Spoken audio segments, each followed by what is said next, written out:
दिखाना, योजनाओं को लागू करके दिखाना, ये दूसरी बात होती है। मैं गुजरात से आता हूं, लेकिन राजस्थान की कांग्रेस सरकार ने जो योजनाएं लागू की और उन योजनाओं को इस प्रकार से जमीन पर उतार के दिखाया, राजस्थान कांग्रेस अशोक गहलोत के मॉडल के सामने गुजरात मॉडल की कोई औकात नहीं। और आप तमाम साथियों को ये कहना चाह रहा हूं, ये संविधान को बचाने की लड़ाई है, हमारे लोकतंत्र को बचाने की लड़ाई है। और राहुल गांधी, कांग्रेस पार्टी आपको वचन देती है कि 5 साल के भीतर सरकार बनते ही 30 लाख युवाओं को सरकारी नौकरी मिलेगी। कितने? मेरे साथ कहिए, कितने युवाओं को रोजगार मिलेगा? 30 सारे किसानों का कर्जा माफ होगा। क्या होगा? क्या होगा? क्या होगा? सारी परिवार की एक बहनों को हर साल 1 लाख रुपया मिलेगा। हमारी माताओं को, बहनों को, हर एक परिवार की एक बहने को कितना मिलेगा? 1 लाख। कितना मिलेगा? जितना भी स्टूडेंट, जितना भी युवा डिप्लोमा और डिग्री किया है, राहुल गांधी का वचन है, जुमलेबाज मोदी नहीं, उसको हर महीने 8,500 के हिसाब से 1 साल तक मिलेगा 1 लाख रुपया। कितना मिलेगा? किसानों का कर्जा माफ होगा, मिनिमम सपोर्ट प्राइस मिलेगी, 5 साल के भीतर खाली पड़े सरकारी पदों में भर्ती होगी। साथियों, ये तमाम योजनाएं लागू करनी है तो बेनीवाल जी को जिताना है, और साथ साथ पूरे प्रदेश के अंदर जहां पर भी आपके परिचित है, जहां पर भी रिश्तेदार है, उन तमाम लोगों को कहिए कि इंडिया अलायंस और कांग्रेस पार्टी की सरकार बनानी पड़ेगी।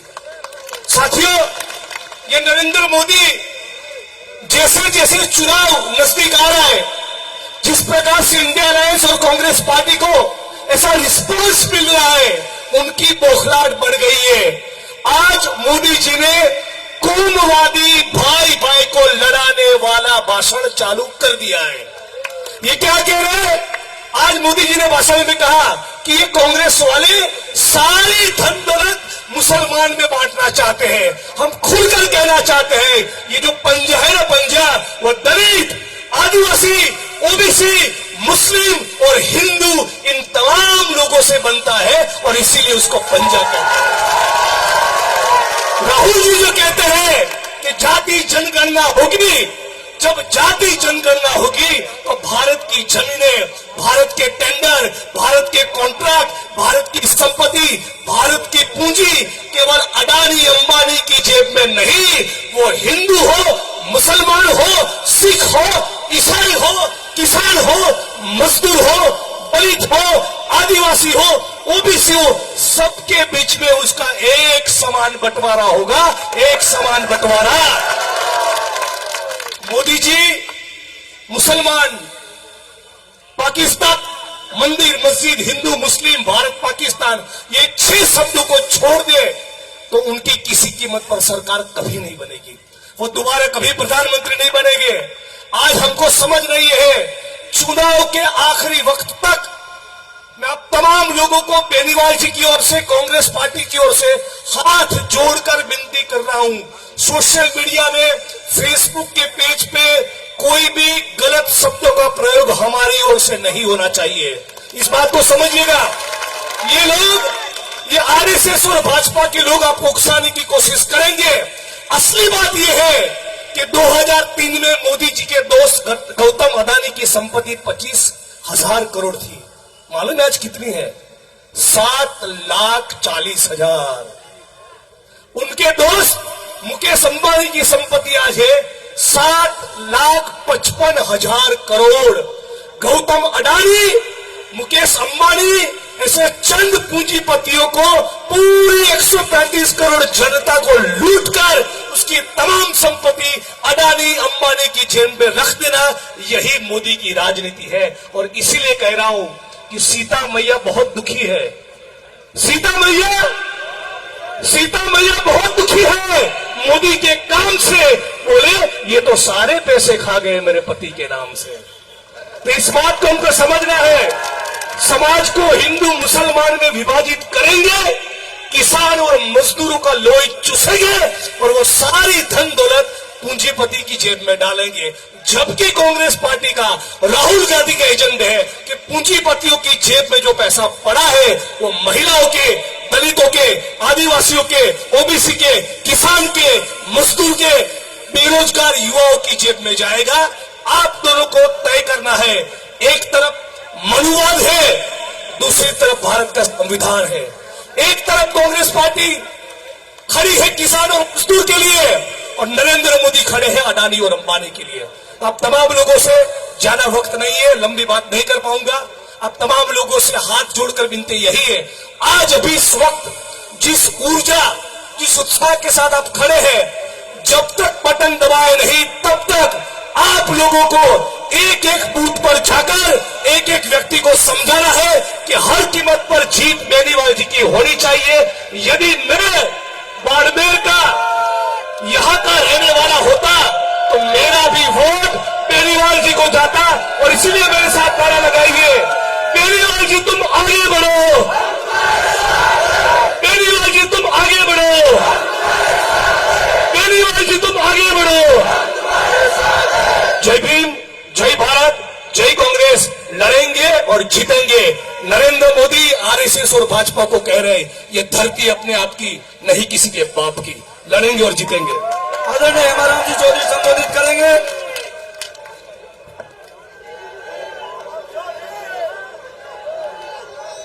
सम्मानित मंच, बुजुर्गों और नौजवान साथियों, मेरे से पहले वक्ताओं ने आप लोगों से अपील की है कि आप आपका कीमती वोट कांग्रेस के उम्मीदवार उमेदराम जी को बेनीवाल को देकर के 26 तारीख को इनको विजयी बनावें। अभी समय बहुत कम है, इसलिए मैं लंबी चौड़ी बात नहीं कहते हुए सिर्फ आप लोगों से अपील करने के लिए आपके बीच में उपस्थित हुआ हूं।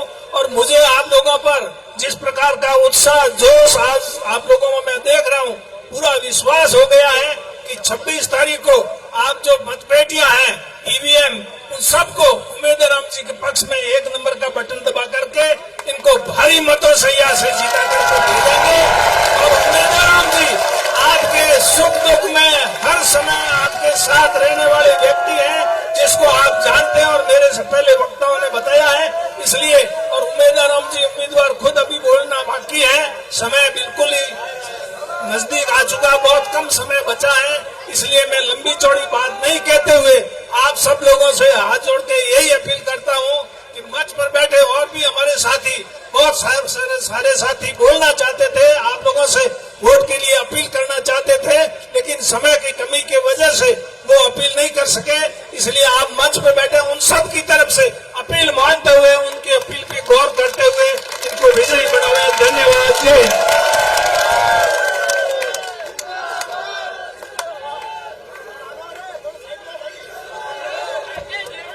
अब आप प्रदेश में उमेदराम जी बेनीवाल।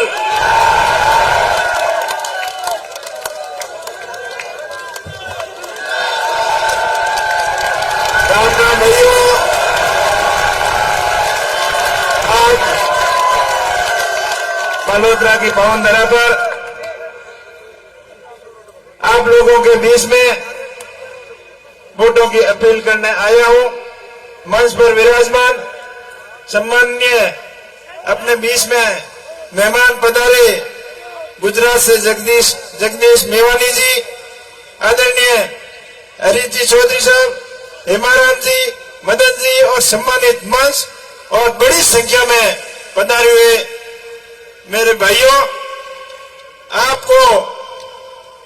आप इतनी बड़ी संख्या में पधार कर मुझे आशीर्वाद देने के लिए, विश्वस्त करने के लिए आए हो। आपका बहुत बहुत आभार, बहुत बहुत धन्यवाद। आज आपको बताते हुए मुझे हर्ष हो रहा है कि मैं आपका भाई हूं और इन्हीं फैक्ट्रियों में इसी शौक में मजदूरी करके, पढ़ाई करके और दिल्ली तक का सफर तय किया। मैं आपका भाई, आपसे वादा करता हूं कि आपका आशीर्वाद मुझे मिलेगा तो मैं आपके फैक्ट्रियों के अंदर जो आप भाइयों को परेशानियां आ रही है, सबसे पहले उनका समाधान कराऊंगा। एक तरफ आपका भाई चुनाव लड़ रहा है और सामने बड़े पैसे वाले, बड़े नखरे वाले लोग चुनाव लड़ रहे हैं। अब फैसला आपको करना है कि आप साथ किसका दोगे। अपने भाई का साथ दोगे कि नहीं?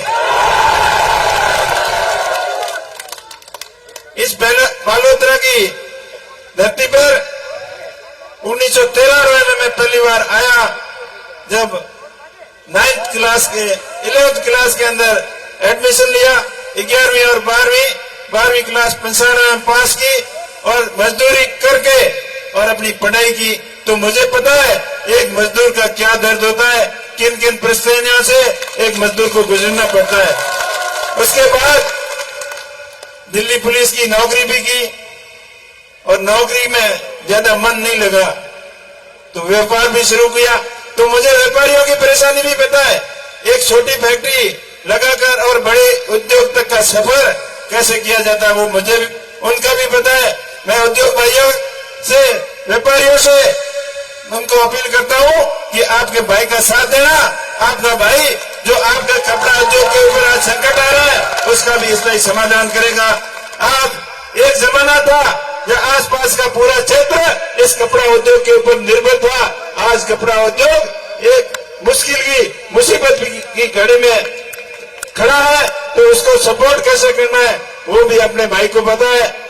आज पोल्यूशन की इतनी समस्या है, कभी भी एनजीटी में डंडा दिखाकर फैक्ट्रियां बंद करवा देती है, तो इनका समाधान कैसे करना है उसके बारे में ये कोई पता नहीं, अपना सपोर्ट नहीं करते। तो मैं आपका भाई आपसे वादा करता हूं कि इन उद्योगों का ज्यादा विकास हो, या WT plant, water treatment plant बड़ी कैपेसिटी का लगे, नए औद्योगिक क्षेत्रों का विकास हो, या पावर लूम, हैंडलूम लगे। कपड़ा जहाँ रुई अपने राजस्थान में पैदा होती है, कपड़ा बुनने के लिए महाराष्ट्र में जाता है, तो यहाँ धागा मिलने भी लगे और A to Z कपड़े का प्रोसीजर यहाँ बालोतरा के अंदर हो और बालोतरा अपना कपड़ा उद्योग में अपना वापिस पहचान पूरे वर्ल्ड के अंदर बढ़ाए। इसके लिए भी मैं प्रयत्न करूंगा। दूसरी तरफ जो हल्ला गुल्ला कर रहे हैं, आज उनका भी आप ध्यान रखना। आपसी भाईचारा खत्म करने के लिए आपको जाति में, धर्म में बांटेंगे, लेकिन आप होशियारी दिखाना, समझदारी दिखाना, किसी भी प्रकार की अफवाह की तरफ ध्यान नहीं देना। ये समाज के नाम पर अफवाह फैलाएंगे, ये धर्म के नाम पे फैलाएंगे, ये जाति के नाम पे फैलाएंगे और आपको उकसाने का भी प्रयास करेंगे।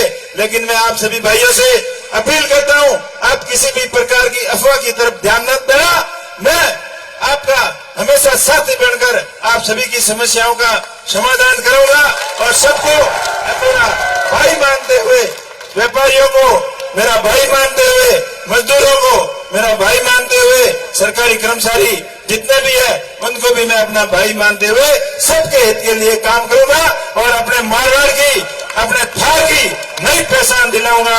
आप अब बस ध्यान रखना है कि आप साथ किसको देना है, ये आपको डिसाइड करना है। आज डिबेट की बातें करते हैं, कल किसी भी तरीके की बातें कर रहे हैं। मैं उनको इस मन से कहना चाहूंगा कि आप आज हरीश जी ने उनको बुलाया था डिबेट के लिए, जो डिबेट बातें कर रहे थे ना, वो जवाब देने के डर से भाग गए। कल परसों मैं भी कहा था, कल शिव के अंदर था, उनको बुलाया, भाई आपको कोई शंका है तो आओ, मैं आमने सामने बात करने के लिए तैयार है। मैं तो ऐसा आदमी हूं कि वो भी बस के ऊपर भाषण देके भी उसके लिए भी तैयार है, लेकिन आपके अंदर दम नहीं था। आज आप भाग गए जवाब देने से, कल और तैयार है, आपकी हिम्मत है तो आपके शिव के अंदर ही हम तैयार है कल आजाद जवाब देने के लिए। और हम हमेशा भड़काने की बात नहीं करते, हम अपना भाईचारा कायम कैसे रहे उसकी बात कर रहे हैं। सदियों से अपने थार की एक पहचान रही है कि जितना मारवाड़ के अंदर, जितना बाड़मेर अपने मरुस्थल के अंदर पानी गहरा है, उतने लोग गहरे हैं, उतने लोग समझदार हैं और अपना जो सदियों से भाईचारा रहा है वो भाईचारा हमेशा बरकरार रहना चाहिए। इस चीज का आपको ध्यान रखना है। आपका भाई आपके साथ रहेगा, हर सेक्टर के अंदर सर्वमुखी विकास करेगा, चाहे शिक्षा के क्षेत्र में हो, चाहे औद्योगिक क्षेत्र में हो, चाहे किसानों के लिए हो, चाहे जवानों के लिए हो, चाहे रोजगार की बात हो, चाहे रिफाइनरी की बात हो, हर मुद्दे पर आपके संघर्ष के लिए सबसे बड़ी देश की पंचायत लोकसभा के अंदर मजबूती से आपकी पैरवी करेगा। आप बड़ी संख्या में पधारे, आपका बहुत बहुत धन्यवाद। और एक आखिरी अपील करूंगा, 26 तारीख को मतदान है, मतदान के दिन आप अपने अपने बूथ पर योद्धा की तरह डट के रहना है, मजबूती से सामना करना है और एक भी वोट पीछे नहीं है, ये व्यवस्था आपको करनी है।